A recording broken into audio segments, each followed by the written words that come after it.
spécifiques. Donc nous, c'est les conférences, les réunions médiumniques publiques, c'est aussi écriture d'ouvrages, peinture médiumnique. L'écriture automatique éventuellement, non? Ça s'appelle la psychographie, voilà. Mais on ne la fait pas à la demande puisque nous travaillons en groupe sous la direction d'une équipe spirituelle et nous sommes des instruments qui devons... Vous-même, vous avez une aptitude dans ce sens? Oui, mais on travaille dans un système de groupe. Il n'y a pas de médiumnité individuelle. Nous avons des types de médiumnité différents. Mais la plupart des gens, enfin une question un peu, est-ce que une grande partie des gens qui participent à vos groupes sont pas en tant que enfin je veux dire, les animateurs sont des gens qui ont des potentiels au niveau de la communication?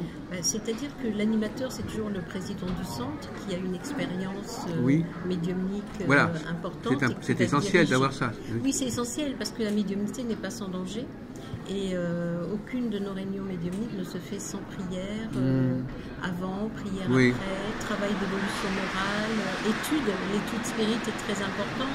Donc à la Citane, nous avons un groupe de médiums qui sont formés depuis très longtemps, il faut 10 ans au moins, pour qu'un médium soit capable... L'encadrement. Ah oui, enfin c'est pas un agrément, mais c'est vraiment un travail d'étude constant, un travail d'évolution morale. Et la médiumnité est toujours gratuite, n'est jamais individuelle, et se fait toujours en groupe. Voilà, donc la diffusion, la consolation, et puis le travail d'évolution morale sur soi, pour que le groupe spirit puisse continuer son travail. Donc finalement, les personnes, quand même,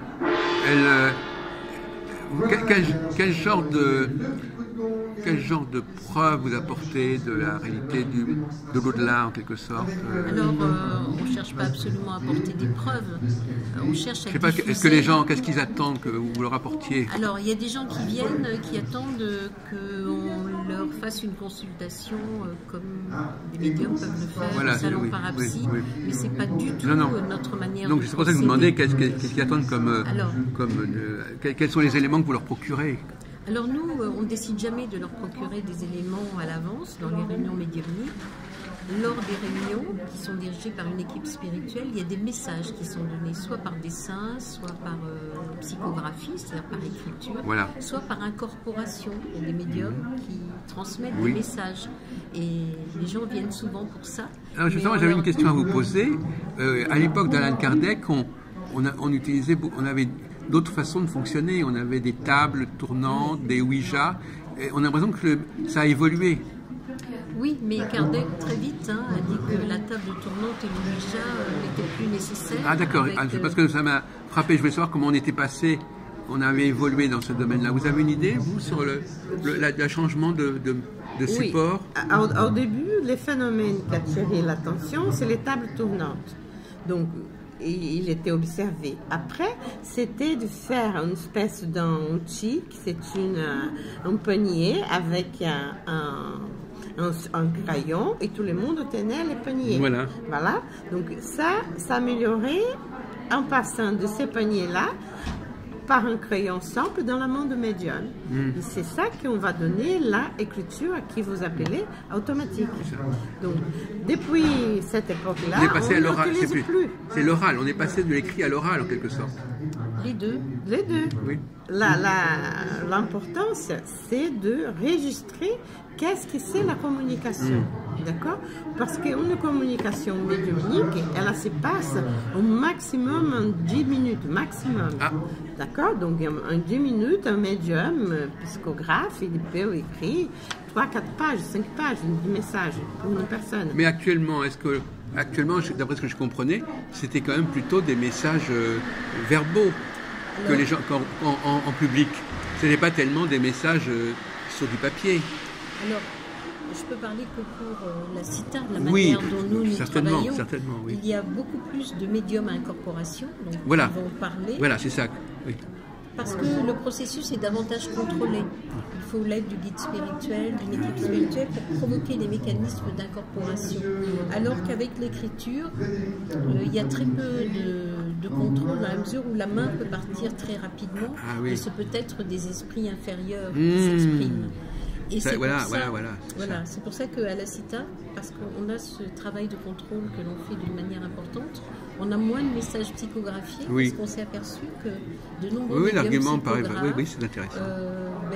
Ne donnaient pas des messages forcément cohérents. Et les dessins, on a 2 médiums dessinateurs, permettent alors cette variété aussi de moyens de communication, le dessin, l'écriture, en moins grand nombre que l'incorporation, nous permet de faire des contrôles d'identité des esprits et de contrôle de la cohérence des communications.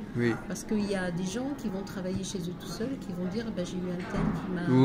Mais non, c'est très dangereux. Le contrôle est extrêmement important et les médiums spirites, les groupes spirites travaillent de cette manière en groupe et jamais seuls pour pouvoir contrôler. Alors qu'est-ce que vous voulez ajouter à ce sujet? Non, j'ajoute au sujet et que nous faisons la médiumnité en groupe, elle est collective. Donc dans les travails d'assistance spirituelle, ça veut dire pour aider quelqu'un. D'accord? Donc dans ce travail-là, il y a la piscographie, il y a la piscophonie, ça veut dire que les médiums parlent. L'incorporation, elle part. Il y a l'incorporation qui, en plus de parler, il y a la gestuelle de l'esprit. Vous savez, ce sont des choses différentes. Donc, dans nos séances, nous consignons tout ça.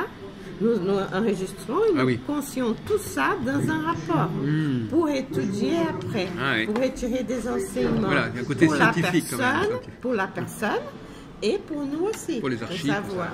Et pour nous, non pas pour les archives, pour essayer mais c'est d'essayer de voir dans les demandes d'assistance spirituelle des personnes, quels sont les types de demandes, quels sont les résultats qu'on a fournis à la personne.